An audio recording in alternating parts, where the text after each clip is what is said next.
For almost a decade on my TV show Interview with Ed, I've been interviewing extra-dimensional beings and consciousnesses from a number of different realms. Many of my questions have been answered, but with every answer comes more questions. Join me on my ongoing quest to find out, who are we? Why are we here? And where are we going? All right. Good morning or good afternoon, wherever you're at. Welcome to a beautiful Sunday, at least where I am, here in Big Bear, Spaceship Big Bear. And today we have Prageet and Jules. Hi, guys. Hi. Great to be with you, Reuben. Thank you. Yeah, thanks for coming on and talking about spaceships. You guys have a massive spaceship right there. That's right. We wouldn't actually call it that.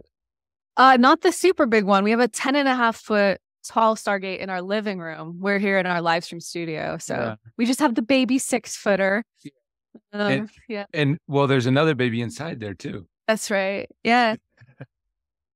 Well, sweet. I know I'm hoping most of the audience has seen your episodes, so they're somewhat familiar with. Cool. What is this? Yeah.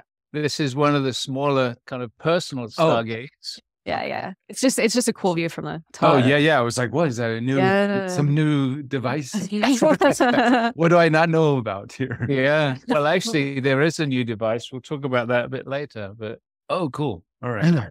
Well, I just got back from a crazy fun ride of a shoot here in LA. Our mutual friend Gary Kropp was here in LA doing a live event. And he was bragging about his special special Stargate that he got from you for his machine. So he's quite the character, isn't he? Yeah. It was funny because when we first met him that weekend that I had met you guys. So I think it was Ruby had introduced him to us. Yeah. And we went and explored his equipment and stuff. And I had borrowed that Stargate from you guys that you had loaned me for filming. Mm-hmm. And he sets up his machines and he's talking about his devices. And then I forget what triggered it, but something he said triggered me, like the math or something. And I was like, I wonder, would this do anything? And I go into the car and I pull out the Stargate and he's like, you have a Stargate. And he's like, then he starts connecting it to his machines and doing this stuff. And it was quite interesting. With that said, I think a lot of people are like, what is a Stargate? And we covered a little bit in our personal interview, but since it's visually right there for everybody, can you explain tell us the story one more time about the Stargate and how it works? Sure. Well, there's a lot of things to cover with that, but basically, I started to channel more than 33 years ago, and it just happened. I was having a massage, and it just started to happen. And my guide Alcazar started to come through, and because I was so skeptical, he started to give demonstrations, which was really cool. He would say to some of my friends, things that have happened to them in their earlier lives that I knew nothing about. And he also would say to some of them, in a few days' time, this is going to happen. And when it happens, call Prageet. So I started to get these calls from my friends saying that thing that Alcazar predicted, it happened. And so slowly, I got over my doubt and skepticism and just started to allow Alcazar to come through. Mm-hmm. And one of the interesting things probably to share is that after channeling just for a short time, he wanted to introduce different ETs. And it was like, I don't really know if that's real. So every time he started to want to introduce the Pleiadians or the Syrians or whatever, I'd cut him off, because I felt weird enough being a channel. But talking about extraterrestrials, which back then I really wasn't sure is real or not. Mm-hmm. And he kept on persisting. And I said, okay, if it's real, prove it to me. And then you can talk about them. And as I've often said, I thought I would see a light in the sky or something like that, or a ship flying by or something. But what actually happened was far more amazing. One day he said to me, go down to Casanova's, which is my favorite coffee bar on the island. And I went there. I was drinking my cappuccino and just hanging out and wondering why I was there. And then a couple came and sat next to me and started to talk and asking what I did. And I said, well, I've just started to channel. And they asked if they could have a session. So I did a session with her husband, and she called me up that night and said it was amazing what's happened for him. Will you give me a session? And I said, sure. She said, are you available to do an exchange? So I said, yeah, what would you like to share? And she said, well, I take people up to the spaceships. And so that was like a wow, okay. Now I know why Alcazar asked me to go to the coffee bar. So I did a session with her, and then I was very excited. And she said, are you ready? And I said, yes, where do we go? Thinking we had to drive somewhere or go somewhere. And she said, oh, nothing. We just lie down. We go out of body. And for me, that was very strange because I'd never been out of body. And I said, I don't know how. And she said, it's okay, just lie down, relax, we'll help you. And I think I was a little bit either afraid or nervous or whatever. It took a few minutes, but suddenly I felt I was just lifting out of my body. And she said, good, you're out. Now just go straight up. And there was this strange sensation of moving without moving. That's the only way I can really describe it. And then I felt as if I was lying on like a hard table. And I could see, but it was like being in a thick mist. And I could see shapes of people. And she said, hold on a minute. They're working with your energy. Then suddenly I could see. And I found myself in a very small amphitheater type room. And I was in the center. And there were maybe a dozen or 16 people there. And they started clapping. And she said, do you know why they're applauding? I had no idea. I was still kind of in a bit of a shock of being there. And so I just basically just kind of relaxed into what was happening. And the people were moving out. And there was just one guy standing by the doorway. And she said to me, do you recognize this person? And I said, well, yeah, he's really familiar, but I don't know where I know him from. It was such a strange experience. He was so familiar to me. And she said, that is you in this dimension. And that was, well, like really too much for my mind to grasp. And then they said, well, we're going to go over to the mothership now. And so we walked out of that amphitheater that we were in, walking along a corridor. He was on to my left and she was behind me asking questions.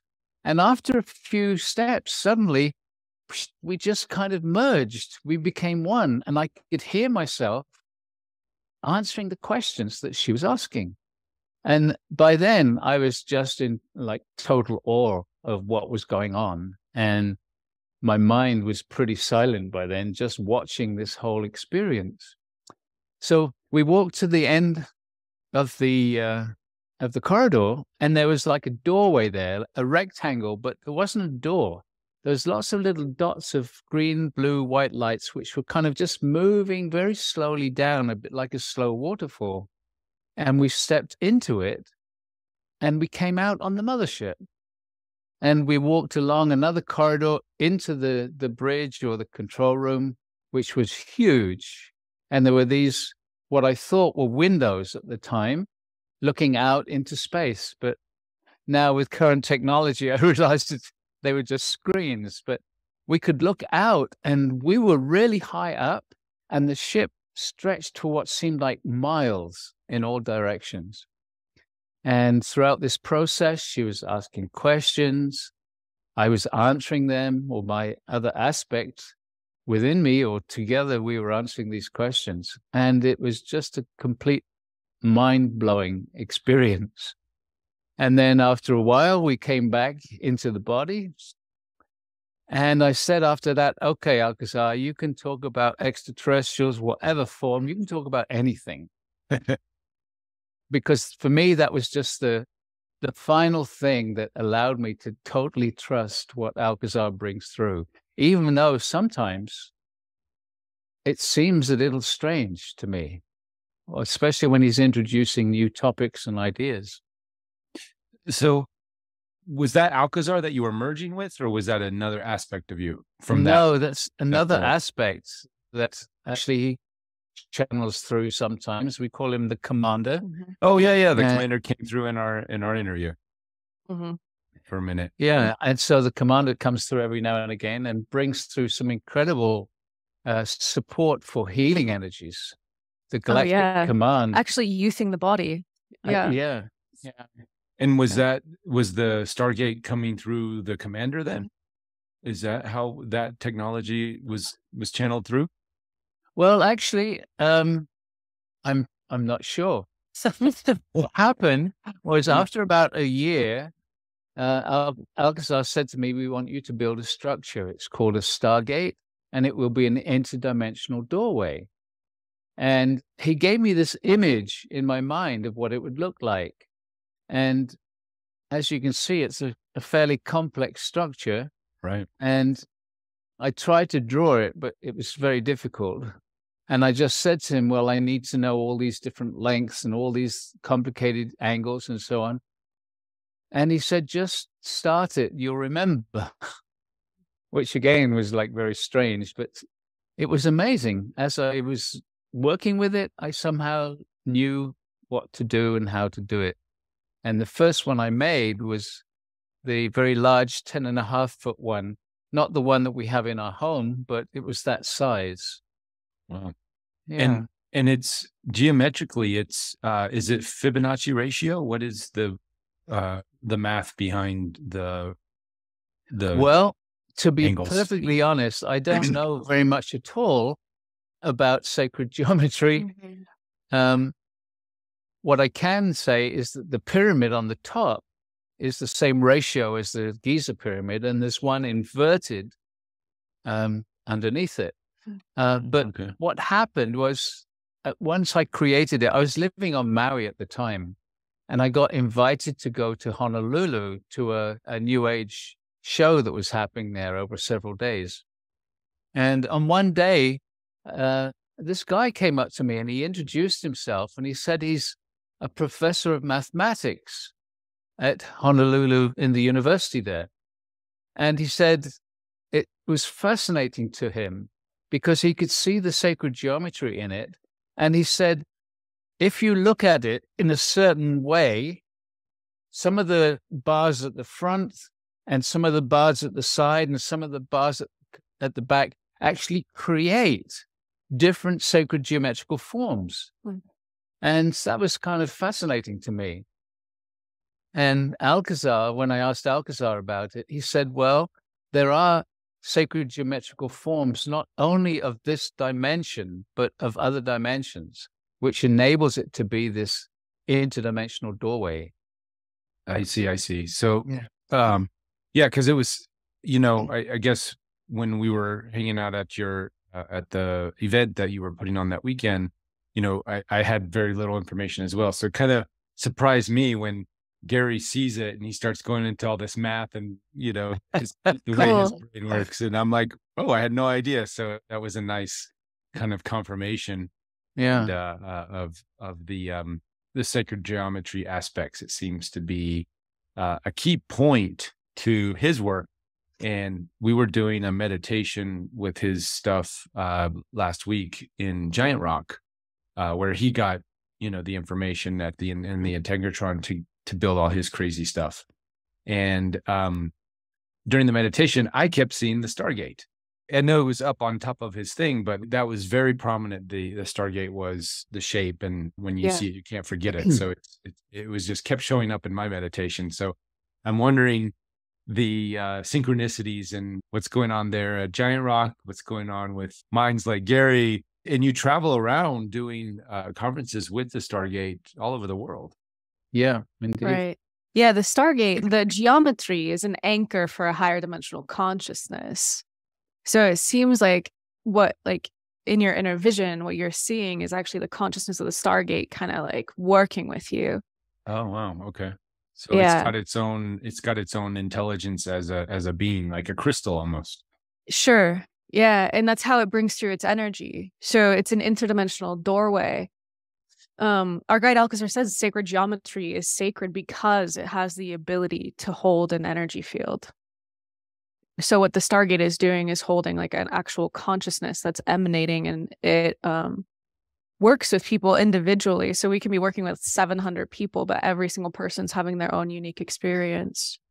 Alcazar said it's actually the physical structure is an anchor for a consciousness exactly the same way as our physical structure is an anchor for a consciousness. Yeah. And combining the two, then we can sort of blast off and have these interdimensional space travel experiences. Exactly. That's right. Yeah.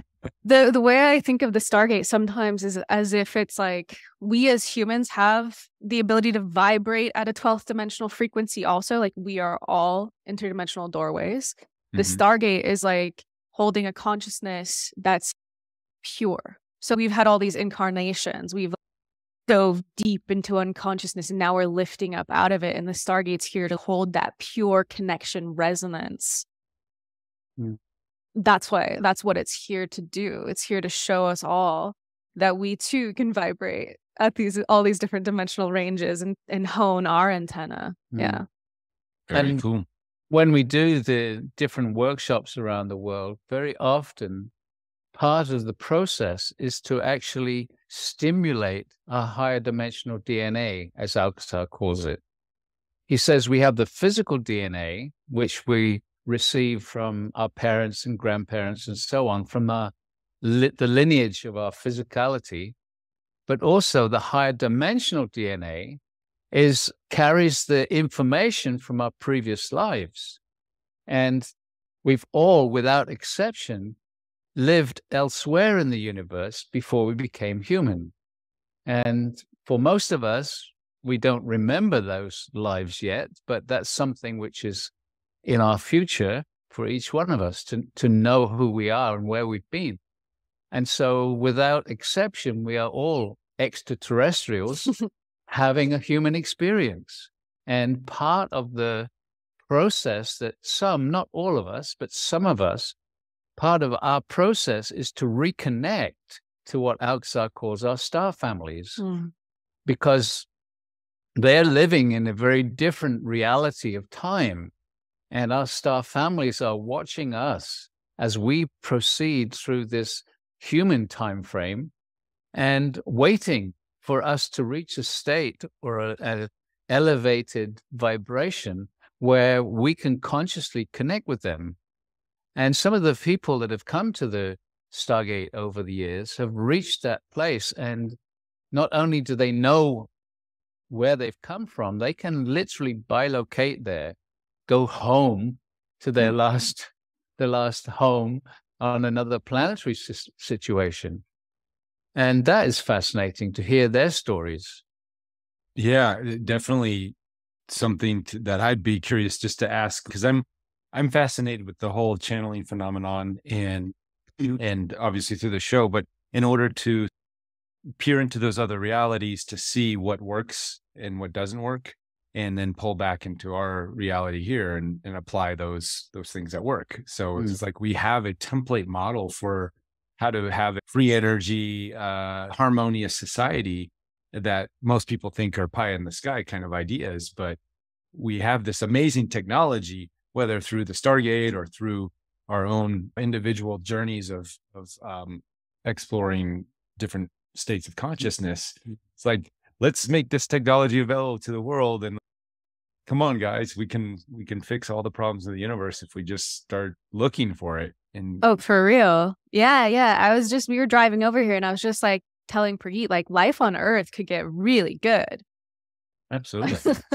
Absolutely. I mean, that's like, the it goal. could be really good here. The more that I personally journey and awaken my consciousness, I'm like, whoa, we're built for these bliss states. Like, we're built with this operating system that's just been tuned to this kind of like like energy for so long. And so it's like, that's a good yeah, description for it.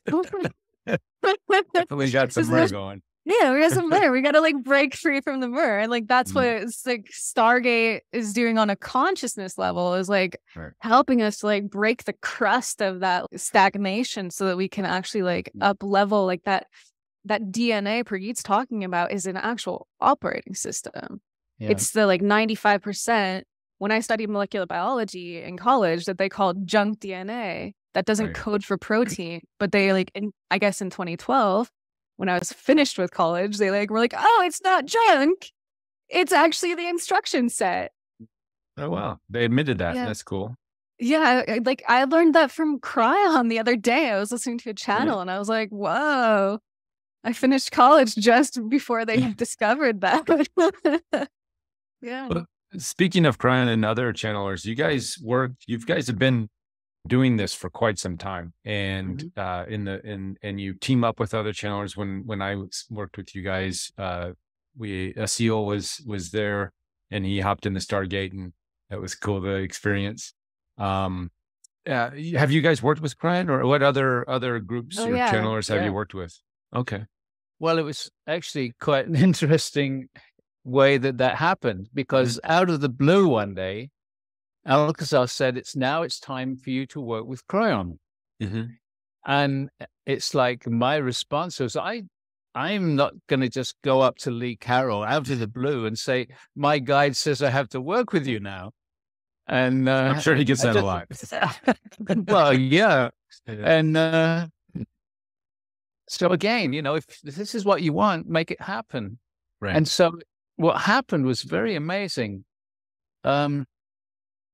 Dr. Todd, who we also work with, was doing the Lemurian choir, the very first Lemurian choir on Maui back in, what was it? 2012. 2012. And I went there and I took the Stargate and was doing some energy work and small groups there whilst the Lemurian choir was going on. And a couple came up to me afterwards and said, we really love the energy. In fact, they were quite addicted to it. And they stayed on in Maui and did some extra experiences with us. But the woman said to me, I'm arranging some workshops in Bulgaria, where she was from. We're going to go to 3 or 4 different cities there. Would you like to join us? And I said, well, yeah, that would be wonderful. And she said, well, it's a Cryon tour. And so all of a sudden, without Lee even knowing, we were invited to join him in Bulgaria. And after the very first workshop that we did in Sofia with Lee and Cryon, he came out to me afterwards and said, I've done all kinds of things, but I've never experienced such a strong energy before. Would you like to come to Russia with me? And so that was the beginning of us joining Lee and Cryon and doing workshops all over the world together. And we still do when our schedules coincide. We do different things together even now. Awesome. Yeah. I've reached out to Lee a few times, and we're trying to make the schedule work for him to be on the show. So beautiful. I'm sure it'll work out. But I think his assistant or wife or somebody answered. Monica, probably. Monica, yeah. Okay. Yeah. Well, I'm just thinking about this journey I've been on with the Crystal Skull, and which sort of again started that weekend that I was with you guys. A lot happened that weekend, and I don't know did I ever send you pictures, but we actually put the Stargate on top of the Crystal Skull. No, I don't think so. Which Crystal Skull was it? Because there's a few of them. Oh, okay. It's the Mitchell Hedges Crystal Skull. No, we worked with Max back in like 2013. Oh, okay. Yeah. Yeah. That was actually quite an amazing experience. We had a workshop, Yeah. and the lady that caretakes, do you remember her name? Joanna. Yeah. Yeah. No. I don't know, Joanna. something like Yeah. that. Yeah. Like she had the feeling to bring the crystal skull to the Stargate. Mm-hmm. And so we were doing some energy work there, and she said she'd never felt anything that strong. And we put the crystal skull inside this Stargate. And Alcazar came through, and he said the crystal skull is asking to be upgraded now because of the shift that's happened on the planet. And then he did this energy work, and it was the room was just vibrating in such an incredible way. And it was bringing the energy upgrading the crystal skull. Yeah. It was really quite something. And so, yeah, and with Max, like for sure, you could feel there's a beingness. Yeah. Like, Yeah. I think Max is Arcturian, if I'm remembering correctly. But yeah, we haven't diving into the other skulls. Being in this, doing the documentary, you definitely hear a lot about the different skulls and stuff. And I've heard a lot about Max. He seems to be the, well, depending on who you ask, he's most famous, or Mitchell Hedges is the most famous, and Max is second famous. So, they're all the most famous. Yeah, you have different biases depending on who has the connection with the different skulls. Yeah, but for sure, when we did our Stargate, we took I was carrying this thing around. I was like, man, it's going all these places. I wonder if Prageet and Jules, like, oh, we're going to return it to them, and they're going to be like, whoa, what happened to this thing? We were doing time lapses, and we actually took it also to the big medicine wheel. And there was at that time, it seems there was some work had been done at the medicine wheel that sort of, the energy was a little off, is the way it was presented to me through Heather and Matthew, and even Gary and the team that was sort of working with the skull at the time.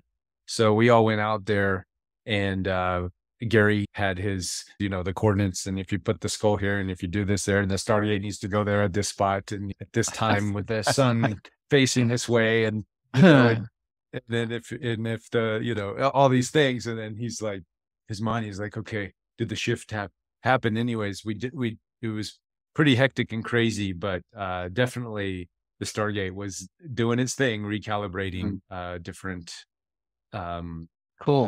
spots that were sort of out of alignment. So yeah, I think we were talking last week about taking crystals around and charging them up with good intentions and sort of doing ley line work, but I recommend anybody out there to look into the Stargate and get one and charge your crystals with that, and sort of like, it's like what do you call it, charging with steroids for your crystals, because they definitely respond.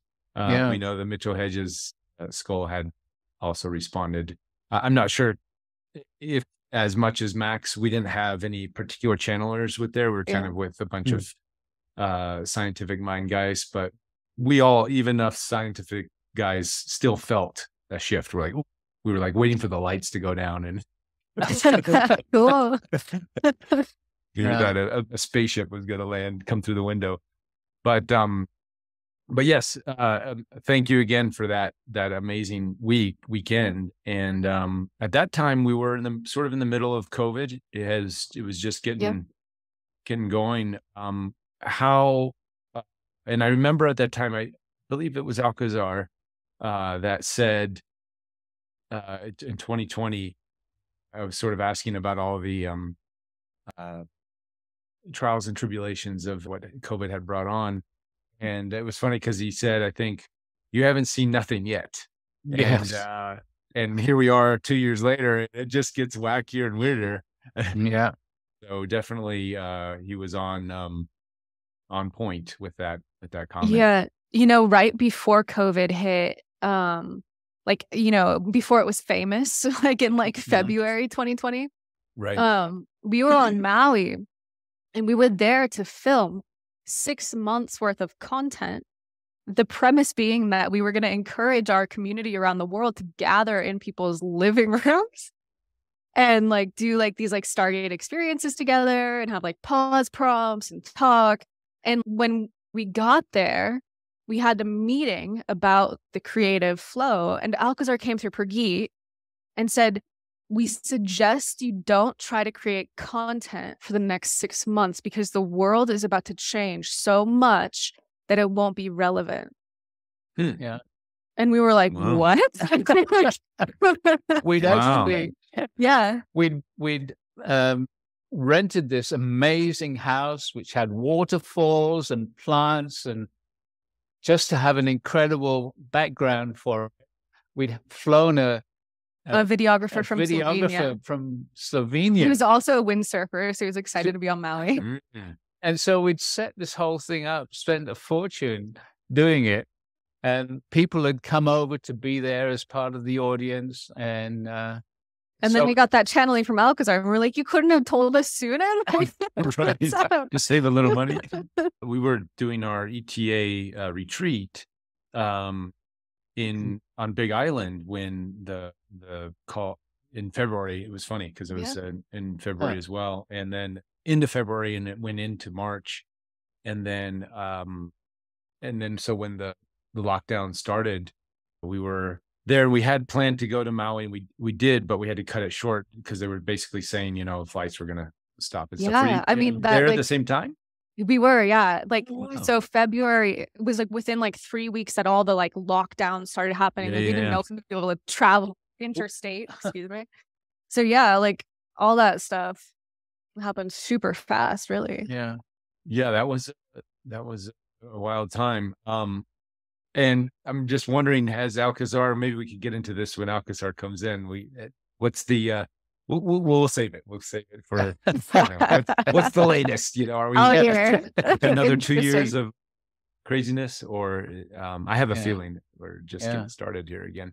But another sort of thing that I wasn't too privy on is the whole idea of Telos, and we had touched on it a little bit in our interview, but I've really explored that idea and made some connections, and we're working with the skull, and that's a big part of our skull documentary as well, is the connecting into Lemurians. I'm assuming, since you guys have this portal in your house there, you're probably getting visitations all the time.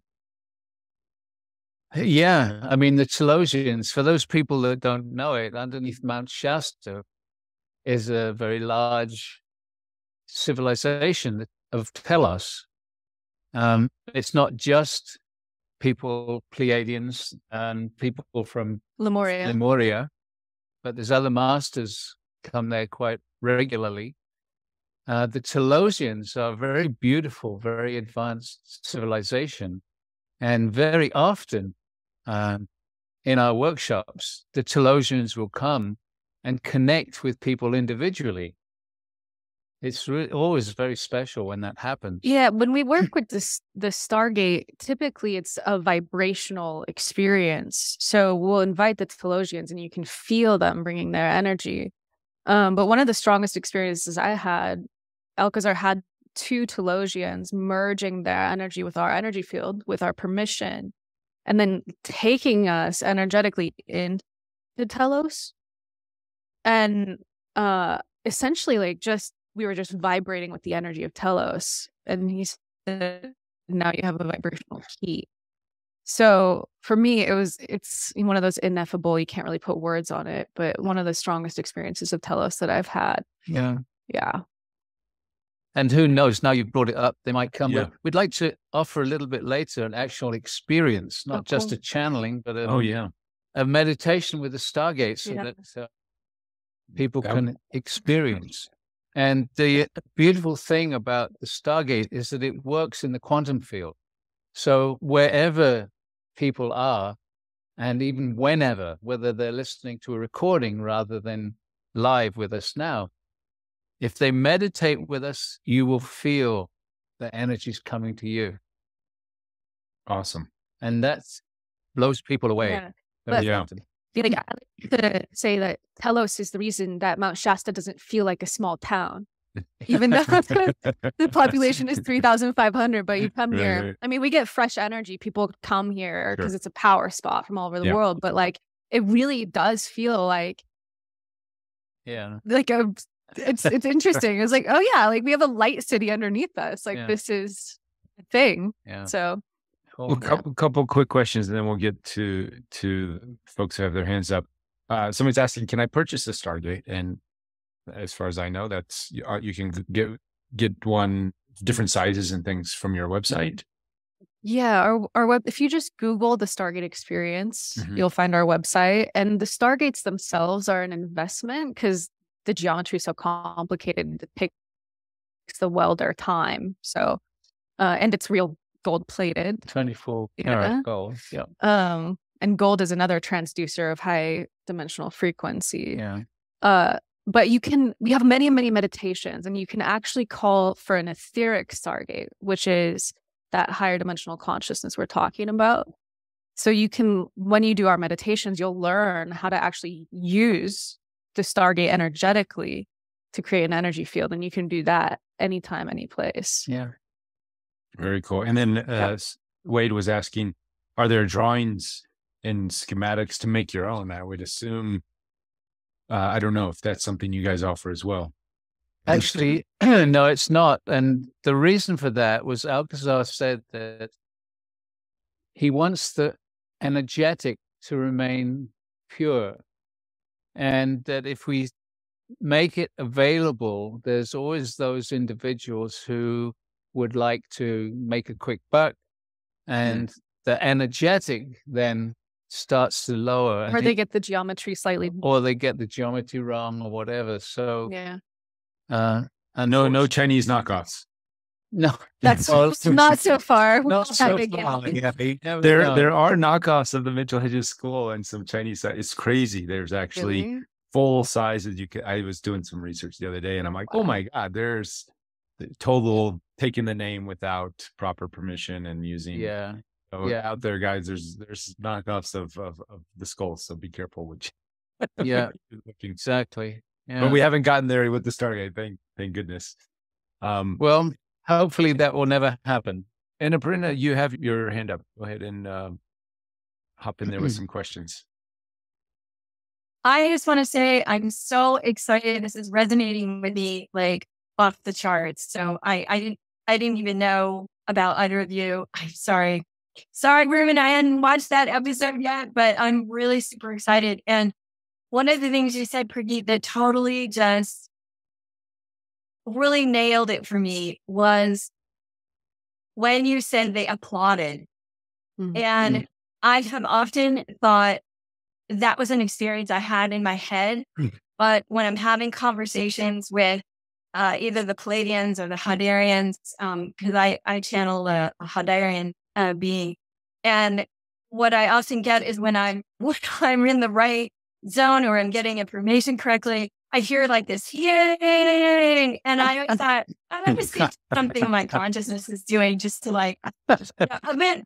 Wow, I'm like, oh my God. They really were like, yay, she's on the right track. So thank you so much for that. And I have been working with Astora Adams with a lot of her activation meditation. So I'm really excited to experience yours today. So I'm just like all excited. Yay. So thank you. Let me add something to that then, because just recently, Julieanne and I were asked to practice with their support by locating to the ships so that we can have a clearer conversation with them. And so I would suggest that you ask for the same thing. Just ask the Galactic Commands. That's the group that we work with. And there's many different names, but basically just invite them to support you by locating. And the way they do it, well, they've offered it for us, is simply to ask to be in the chamber. They have a chamber to assist that process. Ask to be in the chamber. And that's something which I'm just beginning to practice now. But when I sat down and meditated with it last time, I had this sense of these three beings just standing there waiting for me to totally be there.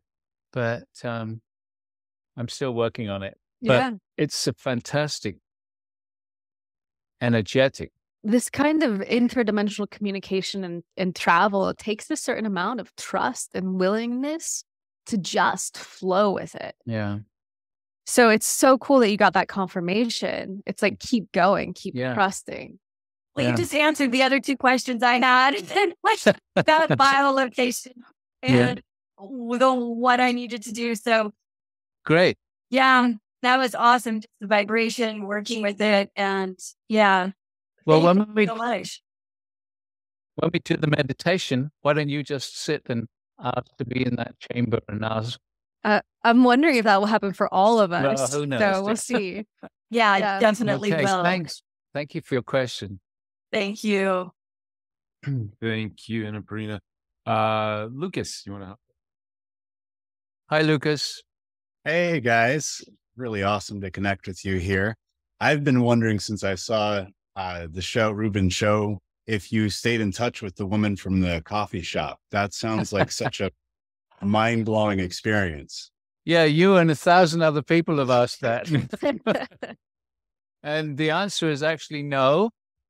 And what was fascinating was that Julieanne and I were having a hike on the mountain a couple of weeks ago. Yeah, like 2 weeks ago. And I just said to Jules, I think I want to connect to that lady again, see if I can find her, because we had no connection after that. We actually have VHS tapes somewhere in our closet that Prageet did with her in the 90s. So we could find her name and look her up. But I don't know. I don't even know if she's still in the body anymore. But the interesting thing was that when I said that, it was the very next day that they asked us to practice this bilocation. So that was a response to this comment that we'd made about connecting with her. It's about doing it directly now. I was getting the sense from what you were just saying that you are connecting with more of that shifting of consciousness and it seems like there's just so much going on, and Mount Shasta is such an amazing place, connecting with the fairies there. And leaving was kind of heartbreaking because the energy there is just so amazing. And I was thinking about it, knowing that you guys are going to be on the call today, about connecting more with them, because I'm in Cincinnati, Ohio. It's just such a different energy, but there are still people that connect to that, and was kind of getting answers to my own questions of, bringing that energy that you're attracted to forward where you are. Yeah. But with all the different things going on around, Bashar recently indicated that there's been some shifts as far as the hybridization program. And it sounds like that's pretty separate from the Galactic Command. I was just curious on your perspective of where we're at. These things are connected. What's meant by the hybridization program? Yeah, we're not familiar with it. Okay, that's very interesting, because it does seem like that would be kind of a different vein than what you're connected to. But I guess it'd be the Greys hybridization agenda has shifted to where they're not needing biological material anymore. So, oh, cool. Yeah, I think that's just kind of a turning point in our relationship with that agenda. That's nice. I think that shifted quite a while ago. Well, our guide Alcazar does have something he says about that. Right. So he actually gave quite a long talk about it. But basically, one of the interesting things that he said is that there are even enlightened Greys. Yeah. There's some of the Greys that have reached that state, however, and they are now actually assisting humanity to compensate, in a sense, to what they've done before. Right. But what Alcazar did say about the so-called abductions and so on was that many of the Greys actually incarnated into the human body in order to offer themselves in that way. And like each one of us who've come from other star systems, we don't remember, we don't recall originally coming here. We have this feeling, well, I'm human, I've always been human. And more we're beginning to realize that we're on a much longer timeline that goes back through eternity, basically. So it's kind of like, to me, like, it makes me giggle in this like nefarious type way, because basically what Alcazar is saying is all those people who have been abducted and biological material taken, they actually agreed to that before they became human, because they have lived in that civilization of the Greys. So they're helping themselves. But the joke is that they don't remember like making that contract. So like all of us, we don't remember the Yeah. contract that we made in coming here so many lifetimes ago. Yeah. Well, thank you so much. It's really wonderful to connect with you guys here. Love the energy that you bring through. Thank you, Lucas. Yeah. Thanks, Lucas. Good question. Cara, your hand is up. Hello. Thank you both. Thank you for taking my question. My question actually links back to you, Reuben, because when I came out to Big Bear for the CE5 at the end of August, do you remember how I had like a very big emotional experience after our breath work? And I was trying to explain what I saw. And it was a rose quartz kind of huge crystal, but it had all these like golden wires kind of around it. And it was like an teardrop shape. And I had a really hard time explaining it. And when I opened my email this morning and I saw the Stargate in your email, I was like, oh my God, I think that's what I saw. Wow. And I'm not sure if it is or not. And I'd be curious if you guys have a sense for that. But we had done some breath work. We were at a CE5 event. It was really, really high energy. And I, at the end of the breath work, saw what I just described. And I didn't have any context. I had seen your episode, but I really had no idea what it was. And I was even trying to explain it to the people who were there. And I was like, I don't really know how to explain it, but I was sobbing. And I'm not a hugely like emotional person. Yeah. And I was like, I don't know why it's so emotional for me. I can feel it coming a little bit right now. I don't know if you get anything from that, but well, the Stargate Alcazar says it's been on different planetary civilizations, and it comes when we're ready to accelerate into awakening. So Stargate came through Prageet in 1989. Just on the tail end of the harmonic convergence. And my feeling is there are a lot of us on the planet who have worked with the Stargate before. And it's like the process of awakening is one of the most staggeringly beautiful, emotional, full sensory experiences that we can have. So that sobbing, it feels like that's connected to the part of you that knows. In fact, right at the very beginning, when I finally completed the Stargate and did a sketch, it's the same as the image. Yeah, I'll turn our camera on and you'll see it. I made a sketch similar to this. And Alcazar said that people would see that and it would trigger them on some deep level of remembrance. So it just feels as if that's something that has been touching you. And Alcazar says we're part of a planetary transformation team. So we specialize in going down with the ship, right? Like diving into the descension unconsciousness process so that when it's time to awaken, we're some of the ones who feel the call this like first and the strongest, and our consciousness waking up creates this like when birds fly and there's like that jet stream. Yeah. It's energizing the morphic field of humanity, raising the vibration, raising the consciousness.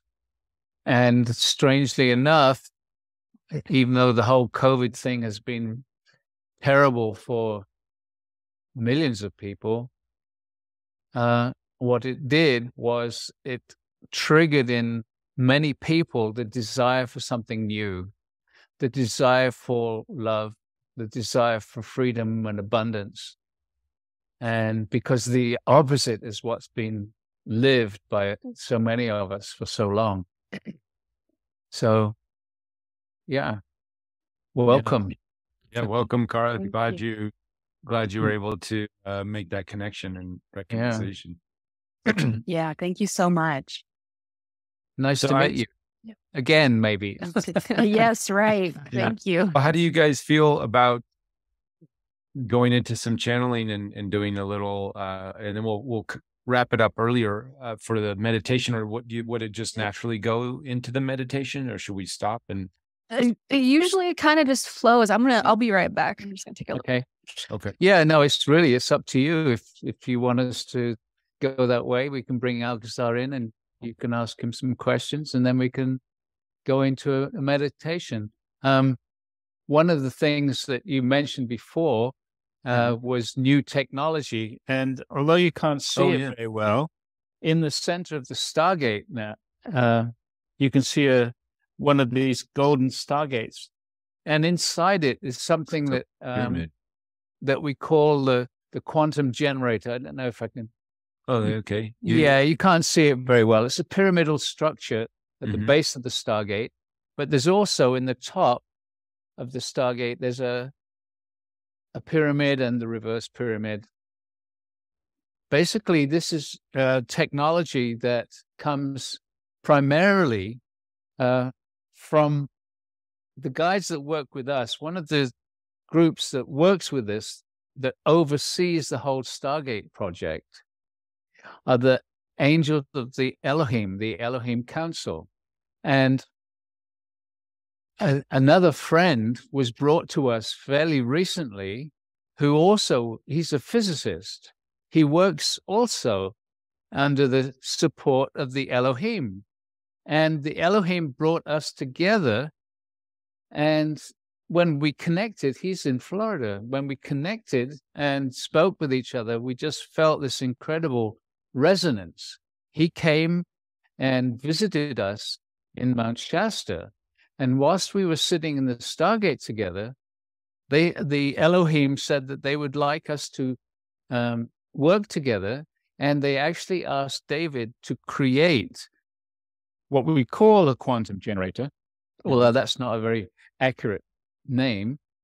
He asked us to create and to work with this new energetic, and it's absolutely incredible. And when did that start? You said just recently? Over the summer. Yeah. Over the summer. Wow. Yeah, very recent. And it's a very powerful accelerant. Are those crystals that are in there then? The pyramid or the... Inside of the generators, there's crystals. Basically, it's something... copper coils, and we actually don't really know what's in there because we don't make them. Okay. And it's not something that he really wants to be discussed in detail. Sure. Yeah. It's really interesting to see the way he works, because he's like a physicist trained in Oxford and Cambridge.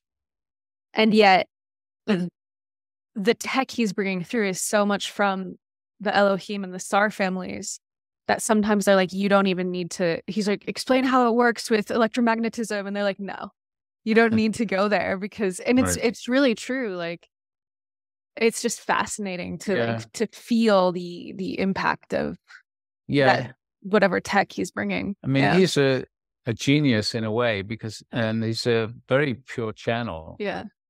And so he brings through this incredible, in fact, I'm going over to visit him again after our Thanksgiving workshop here, just to spend more time, because the Elohim say there's a lot more technology they want us to bring through and it's not the sort of thing that we can actually discuss over Zoom. So I'm just going to go visit him and see what's next. Keep us updated. Sounds exciting. Yeah. Fun times. I mean, what excuse me. Alcazar has said many times is that all the technology that we need to transform the planet is already here. It's already here. Yeah, I believe that. Yeah. Yeah, we just got to tune in, right? Yep. Tune in and mold it into what it needs to be. We have to raise the vibration enough for these different technologies to be made public. It's about raising the vibration, which is demonstrating that we're ready. Yeah, and that was sort of my realization. Upon doing this whole show, I was working in ufology and doing the citizen hearing and thinking that the magic pill would be disclosure, right? If we had disclosure, then the world's going to wake up. Yeah. And if they just knew the truth, then we can go into this new era. Then doing that process and meeting all the resistance and finding all of these, government agencies and different things that are doing what they're doing, realizing that, oh, wait a minute, humanity's not ready for this. It's got to be, it's the other way around. The human consciousness has to be ready to receive these higher energies and be responsible.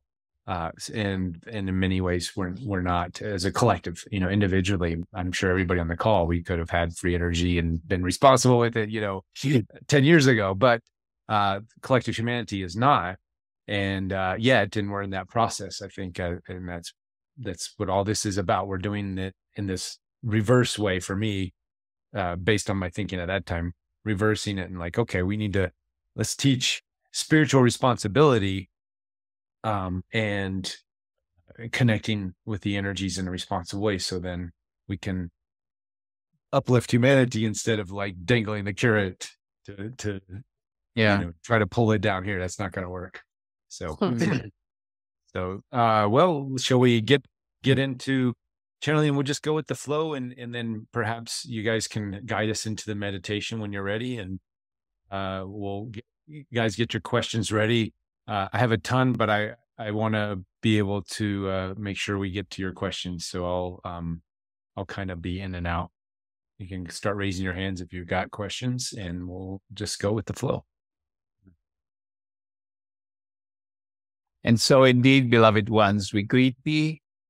This is Alcazar. Alcazar, good to be talking to you again in this way. A little bit of distance here, but it's fun to always connect. Thank you. How distant we are is up to you, beloved. We can be right there alongside you, or even merging our energies with you. It is always up to the individual how close you allow us to be with you. Awesome. Good to know. I'll definitely keep the open channel. And in fact, I think it's already there because the Stargate's been coming in my meditations, and wondering about that. Is there any reason why the Stargate would show up in a meditation at Giant Rock? As has already been said, this physical Stargate, all the physical Stargates, whatever size, are an anchor for this consciousness, a consciousness that responds to you.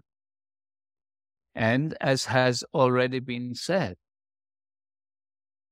it is possible for anyone to call for the presence of that which we call the etheric Stargate, which is this consciousness. And this consciousness will come whenever asked.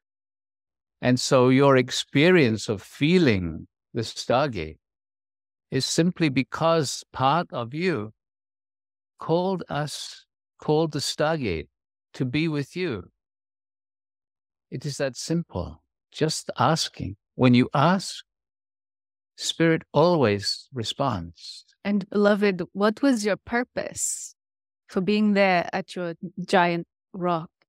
Yeah, that it was kind of a twofold. One, we were doing a CE5 to connect to the other realms, but also I think the more important or more stronger intention was to heal that particular Stargate. It's a known portal for ETs coming through. There's a giant crystal mound, and the rock is sacred, and there's legends and stories of people having different connections. So it seemed the energy was a little off balance, and we were kind of there to harmonize that with the work we were doing with the Stargate and Gary's equipment and the crystal skull, the Mitchell skull. And so, beloved, understand there are certain individuals who have the ability to work with etheric stargates in certain ways alongside the energetics of Gaia. So if you find that the Stargate is coming to you through your inner vision in that way, you are being asked to simply open the channel, as you say, to simply say, okay, Spirit, let me be an anchor for higher dimensional consciousness here. It is that simple. For there are multidimensional levels and layers to that which is occurring, as you know, when you go to those locations with those intentions. Well, it was very easy to blast off, I should say. We did some breath work, and it went pretty far, really, really quick. Well, it is beautiful that you and others are traveling to various sacred places. These power spots attract both higher and lower frequencies. And the lower frequencies do tend to distort the energetic of those places. It is part of the old energy that has been controlling humanity. And now, beloveds, as you know, it is time for the change. And so it is welcome that you move to these different places and rebalance them to allow the natural flow of energy once more. And so we appreciate that which you have been doing. Like I said last time, it's the best thing I can think of to do on a Friday night. So it's fun, you know. We're connecting with community and connecting to these other realms. So I'm hoping, and I encourage everybody on the call to, you know, get groups together, go out, and whether it's a CE5 to connect to ETs or just connecting to the Earth, you know, having community and gatherings with these intentions. It's a great way to spend a Friday night. Indeed, we would support each and every one of you spending more time with your friends, being in community, doing things together. For you have been programmed so much to be separate. Even in gatherings together, people are still holding their energy in. It is time to simply be in your truth, in your love, and to share that with others. This will enable a more rapid ascension process for each and every one of you. It is time for community. By this, we do not necessarily mean all living in the same place, although that is beautiful, but to recognize you are part of the human community, are interdependent. You are in your daily lives, just with the way that you live, the way that you shop, the way that you travel, you are reliant on the work and the contribution of many thousands of people. The people who make the car or the bus, the people that grow the food, the people that transport it, the people that sell it, and so on. You are already interdependent, but it is time to allow this interdependence to come from your heart, to come from a place of sharing and honoring of each and every one. Furthermore, we would add through this one, when you come together on a Friday night, shit can get particularly good. So it is part of anchoring the frequencies of the creativity of the human spirit. You are opening to who you truly are. And there is a particular magic dust, shall we say, that gets sprinkled when you do this in the form of these gatherings, these somewhat informal lift-offs into higher consciousness. There is so much more that comes. The fruits of those gatherings are drawing in kind of templates for where you are going as a society, for you are headed toward enlightenment as an entire planetary civilization. And enlightenment is not in this way it has been fashioned through the aesthetic practice of self-denial. It is going to be the enlightenment of fluorescence, the enlightenment of hundreds of thousands of lights suddenly turning on. And beloveds, the amount of love, playfulness, and freedom that can come from this, you are just starting to taste. Yeah, I can definitely feel it. Speaking of, changes and big shifts, in our 2020 conversation, you were kind of saying things were just getting started, and here we are 2 years later, and definitely has been, at that time we were in the thick of it, thinking that, oh my God, it couldn't get any worse than this. And for some, it's been hard and difficult. For others, it's been smooth and easy. Globally, there's definitely big shifts constantly happening. Just wondering to take a temperature on where things are at now and where we're headed. Is that even possible to take a temperature right now? Do we even know where we're headed? How does Alcazar feel the energy for what's happening now? There is, as most of you are aware, there is a conflict occurring between those who wish to be more conscious and those who wish to maintain control over humanity that has been here for so many centuries.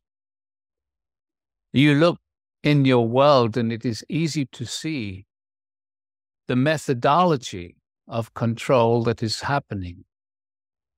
Underneath the surface, however, there are many thousands of people wanting to bring in the light of oneness, wanting to live in a totally different way. We say the light of oneness because up until now in your so-called New Age societies, you have always brought in the light as opposed to the darkness. You are in a duality here. And up until recently, it has always been the light against the dark or the dark against the light, which is separation.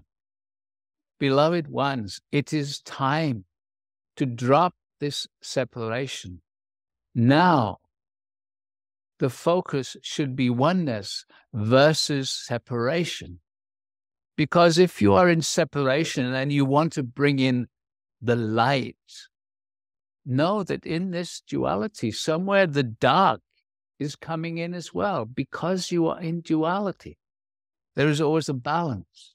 Bringing in what we call the golden light of oneness, what starts to happen is it assists you in raising your vibration and the vibration of others. And this coming together and this raising of consciousness, raising of vibration, starts this process of moving towards the center, the vibration of the lower frequencies and the vibration of the higher. It brings you to a place where ultimately you will be in this space of oneness. And from there, that is when the vertical experience starts to happen.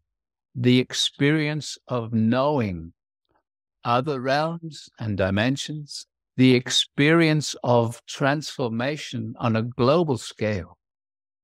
Beloveds, it is up to each one of you individually to raise your vibration. And how do you do this? The most simple way is to continue to focus on your gratitude for what you already have and to visualize how you would like things to be. Your training, however, is on what you don't have. So many people are focusing on what is lacking rather than focusing on how you would like to live. And to start to imagine, start to feel as if you are living in that way. This is not something new. This has been said in many ways by many channels. But it is so important to understand. When you are focusing on your lack, existence responds to you with more lack. If you start focusing on the feeling of gratitude and abundance, then existence starts bringing you more things to feel grateful and abundant. You are in control of your own life's experience. This is something that you have heard again and again, but it is time to apply it in your life. Then you will find shifts happening for you.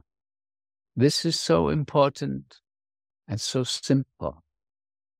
The Stargate work is here to support these understandings.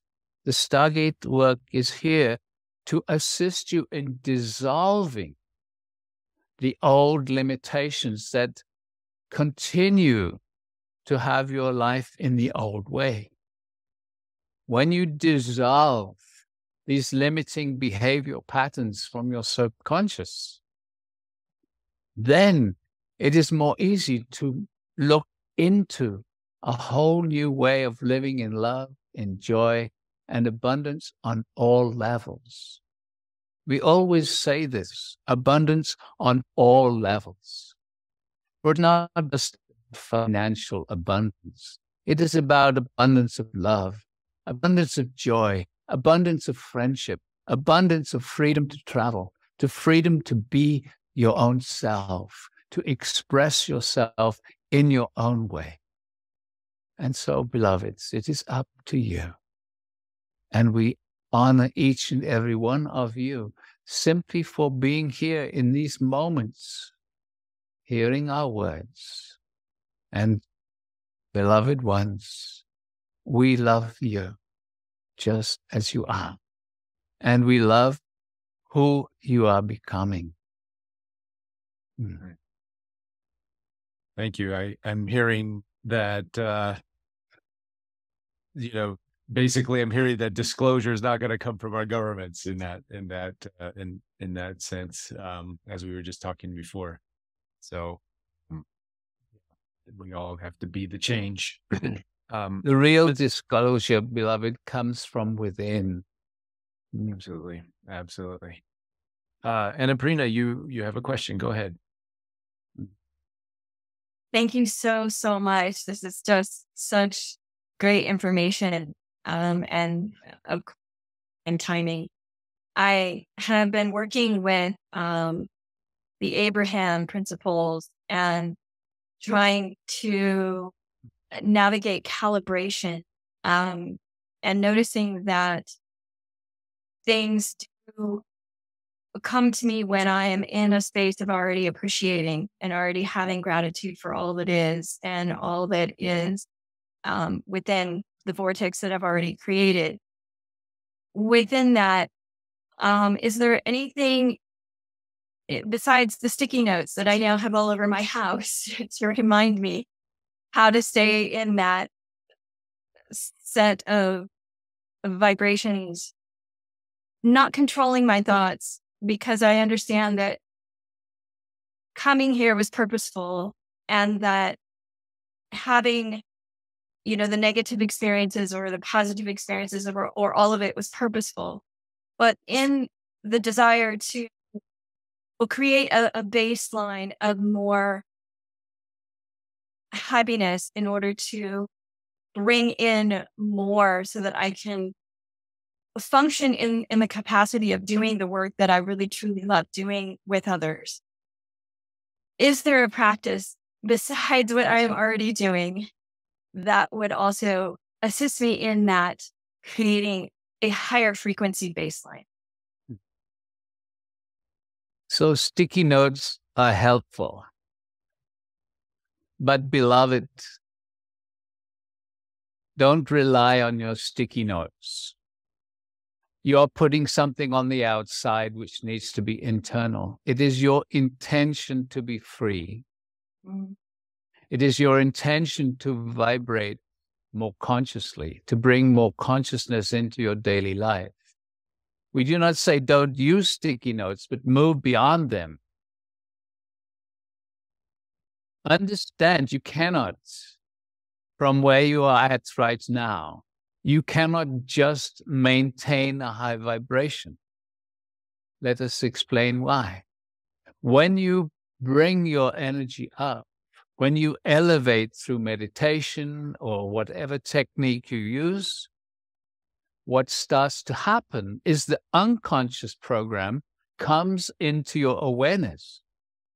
And so you start to feel all the judgments that you have. You start to feel fear in the many ways it may express itself. This is part of the process of raising your vibration. You bring to the surface, bring to your own awareness your limitations. Your programming is to push these limitations down again, to ignore them, say, no, I only want the high vibration. But beloveds, in order to be truly free, you need to understand this old programming, your judgments, your fears, your limitations, and you need to release them. You need to recognize this was something that was programmed into me. This is not the real me. You all carry programming from your parents, particularly your mother, which happened in the womb. When you were part of your mother in the womb, you experienced all her fears, all her emotional experiences. You were part of her, and this programmed you. So when you look at your mother and perhaps your father also, you can recognize how they lived their lives, what limitations they lived, and know that those have been programmed within you also, even though you don't like to acknowledge it. When you raise your vibration, these programs come into your awareness, and then, rather than pushing them down, you can say, okay, I am ready to let this go now. You can ask the guides, whoever you connect to, ask them, give them permission to work with you, to assist you in dissolving from your field these old limitations. And some of these limitations move back into past lives. And the guides can see that and can support you if your intention is to be free, if your intention is to live and speak your truth. So we thank you so much for your question once more. Thank you so much. And then I guess the only other question was, I was recently in a meditation given a gift. I did a violet flame meditation, and this gift I hold in my field, and I'm really not quite sure what to do with it, other than it has made remote energy healing easier for me to facilitate, but wondering about that. if you know of why it's there, why it was gifted to me. And beloved, it is there to be shared. And it is there as a preview of what is to come for you. okay. When you receive interdimensional gifts, understand they are unlocking, whispering in your ear about the potentials that you hold. So yes, it has made the remote healing easier. Can you see it has also made the connection to the other more fluid, more crisp, as if it is in a higher resolution? Yeah. Yeah. So it is the gift that keeps on giving, is it not? Yes. This is why we say it is there to unlock something in you. It is the same analogy as the training wheels. For once you have that higher resolution, that which you see can inform your further evolution. And so this awakening is exponential. Enjoy the process. Flow with the gifts, as this one Julieanne has said to you. Trust. And the one other thing she meant to say, but did not, is that in the sharing of the gifts, that is how you receive the feedback that they are real. So share. Thank you. Thank you so much. So much appreciation. Awesome. Thank you. Thank you. Gina, you have a question. I do. I want to express my gratitude first, because the messages that are coming through these two beautiful human beings, the feeling that I receive with the messages they're coming from sacred masculine and divine feminine as divine union. And that's how I'm receiving them. I'm just overflowing with ecstasy as your messages are landing within me. And then I'm trying to figure out what to do with them all, with all of this excitement. So I want to learn how it is that the two beings, human beings that are channeling this information, stay so calm and beautiful with the high vibration, because I'm feeling this vibration. My question is, I have been an alone human being since February of 2019, when my son dropped his body. I have never been out of communication and connection with him. So I've been on an odyssey for these past 3.5 years. I follow wherever he guides me to go. I recently landed in Nuevo Vallarta, Mexico. And I just found out that there are 12 ley lines and 12 vortices here. And since I've been here for about 6 weeks now, I've wanted to discover where to begin, because I feel like I just can't take my eyes off of this Stargate that is created and is sitting behind these two people. And I'm drawn into it. I'm drawing it into me. I'm feeling like there's a way for me to use this knowledge and do something in this area of Mexico, because it is a powerful energy center here. I just want to start at the right place. I want a shortcut. If that's possible for you to use your beautiful insight and share that with me. As we have already said, beloved,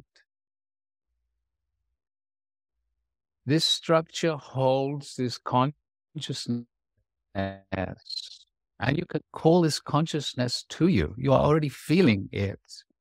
We call it the etheric Stargate because it exists in the ether, so to speak. But it is a consciousness. You can call upon this consciousness as you sit in meditation. You can call on this consciousness as you walk along the street. It is always available. And so you are feeling called to be there. then, beloved, invite this energetic. We will guide you in a meditation in a few moments. This meditation will elevate your energetic,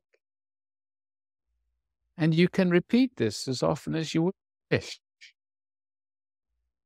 From the vibration that we will bring to you, that the Stargate will bring to you, you will be more connected to your own guidance, whomever they are, be it your son in his higher form or other guides who will be working with him and with you. And then you will have a clearer sense through your intuition, through this internal guidance, what to do, where, and when.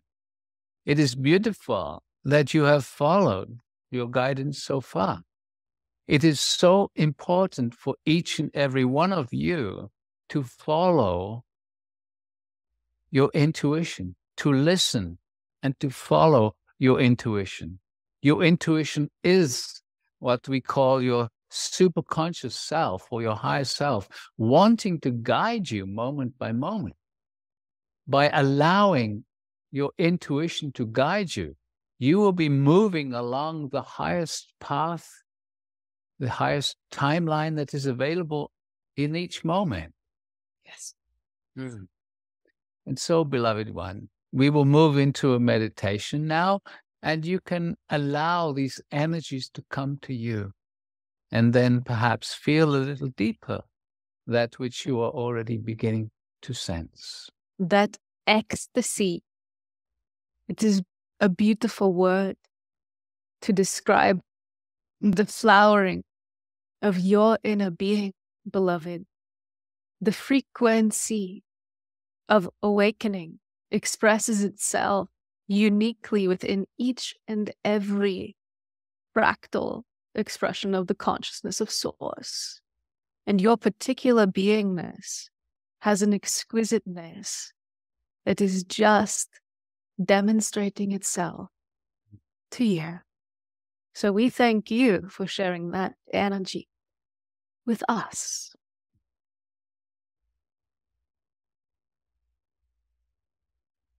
Okay, so we would like to move into a meditation now. Few things to say about it before we start. In this process, there are a few simple things which we will be guiding you to ask for. The first will be inviting the energy of the earth up into your body, into your energy field. It is important that you ask for those things that we suggest simply because the guides respond to you. They respond to your asking. And they respond to your intention. So rather than just repeating the words that we suggest, bring your feeling, your intention, and add it to those words. Because the guides do not respond to your words. They respond to your energy field. Okay. So, first of all, we ask each and every one of you just to close your eyes and be comfortable. It's also important, if you wish to have a strong experience, to have your eyes closed throughout the process. And a gentle energy will be building within you throughout the meditation. This energy that builds within you is an energetic which can be transformative. Allow it to be. There is nothing to do. There's nothing to direct the energy at. Just be. Follow the suggestions. Allow the relaxation. And enjoy.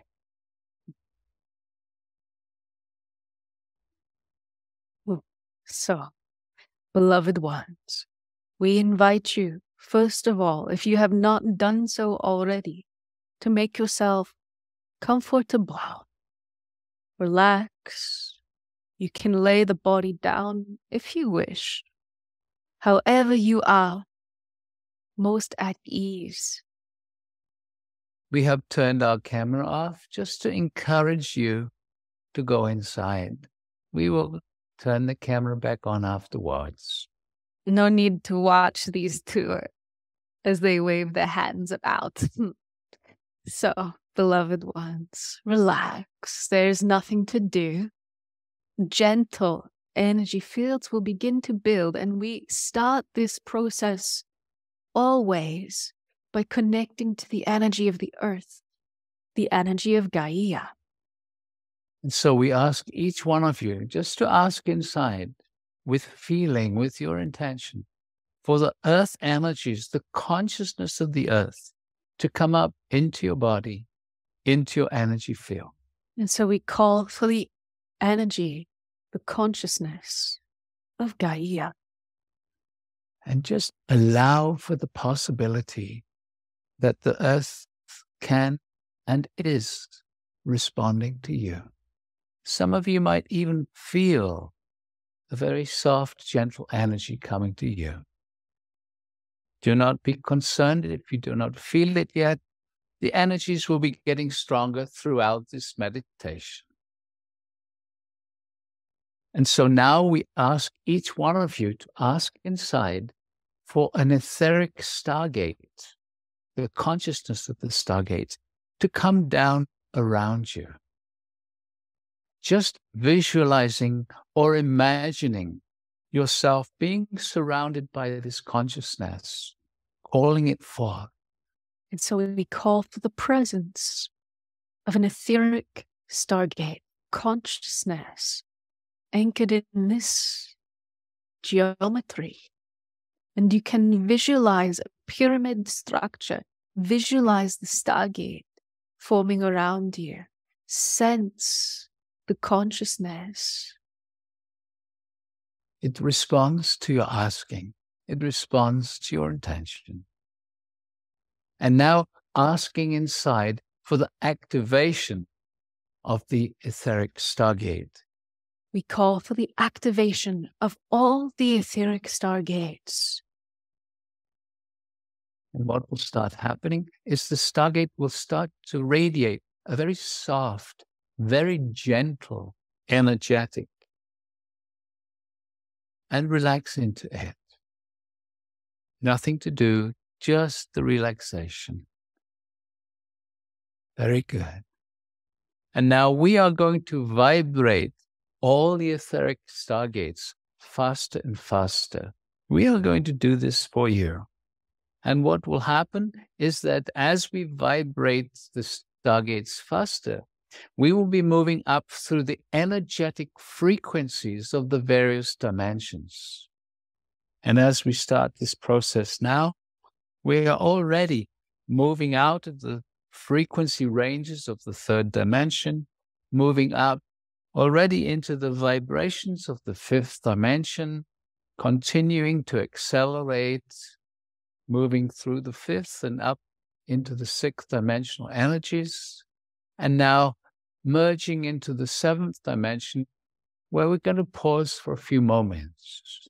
And so all the stargates are now vibrating at a seventh dimensional frequency. And we ask each one of you to ask inside now for a strong seventh dimensional energy field in your stargate. We call for a strong seventh dimensional energetic in all the etheric stargates. And again, nothing to do, simply just relaxing into the soft energy that the stargate is vibrating towards you. As you relax, your own energy will slowly, gently rise until you are in harmony with the frequencies around you. This is not something you do. You cannot try and do it. It happens naturally as you simply relax. Just simply relaxing and allowing. And these gentle vibrations will vibrate you at a cellular level. In fact, they will vibrate your very DNA. These vibrations, if you are willing, will start to stimulate some of your higher aspects of your DNA. and some of the physical aspects of your DNA. Just the allowing, just the intention to be more conscious, to be more aware. Very good. Very good. And now we continue to vibrate the stargates faster and faster once more, moving out of the 7th dimensional frequency ranges and up into the 8th. And continuing this acceleration through your 9th dimensional frequencies into the 10th, and vibrating rapidly now as we move through your 11th and into the 12th dimension, where again, all the stargates come to a gentle pause. And again, as you relax into this frequency range, slowly, slowly, your vibration will gently harmonize with the 12th dimension. Nothing to do, just relaxing and allowing. And as you start to vibrate this higher frequency, you actually become more sensitive to the various guides and benevolent beings who are available to assist you in this process of knowing self, this process of awakening. So into this field that we are creating together, we are going to invite some of the guides. We almost always start by inviting the angelic realm, simply because humanity has been aware of them for so many generations. And so we ask each one of you, just ask inside with feeling, with a strong intention, for the presence and support of the angelic realm. And so we call for the presence and the support of the angels. And just feel, here they come. And you might notice a gentle shifting in the energy around you as the angels bring their presence into your etheric stargate, as they start to vibrate you with their love and their support. And you can invite them to come closer if you wish, to bring more of their presence to you. Come closer. Come closer. Very good. And just so that you can have a taste of the Stargate, we will invite some of the Ascended Masters also to join us in this meditation.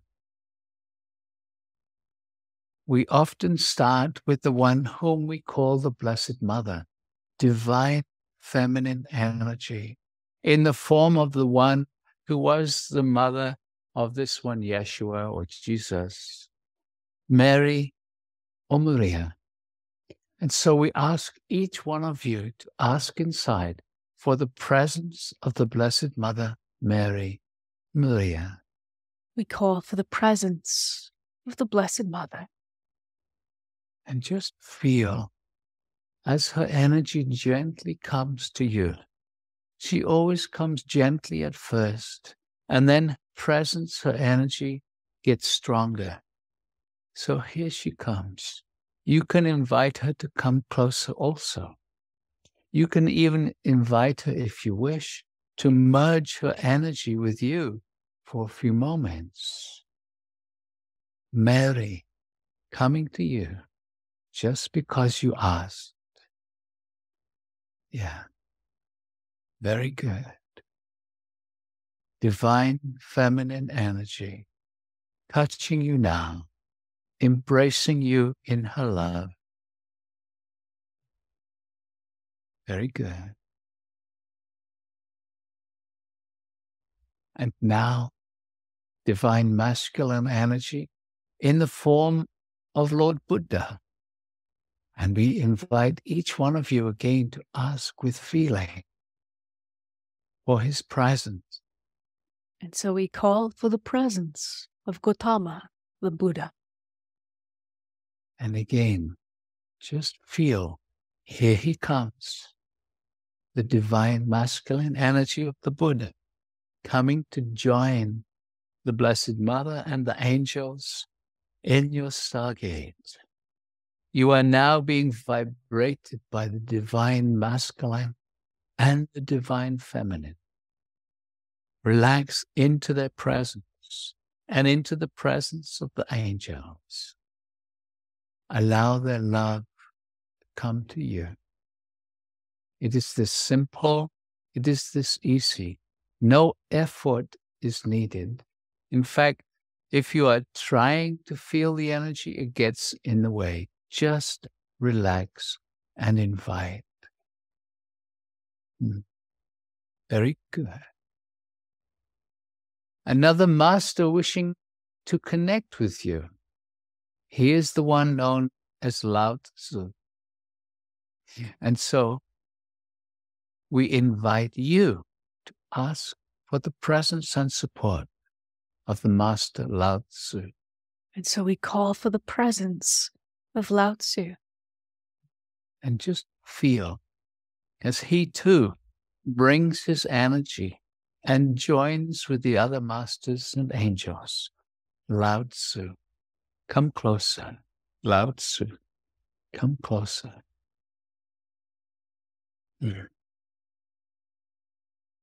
You are being vibrated with the frequencies of enlightenment, as you call it here. Just allow their presence to vibrate you on all levels and dimensions, past, present, and future. Just with your openness, just asking from a place of deep willingness to receive their support.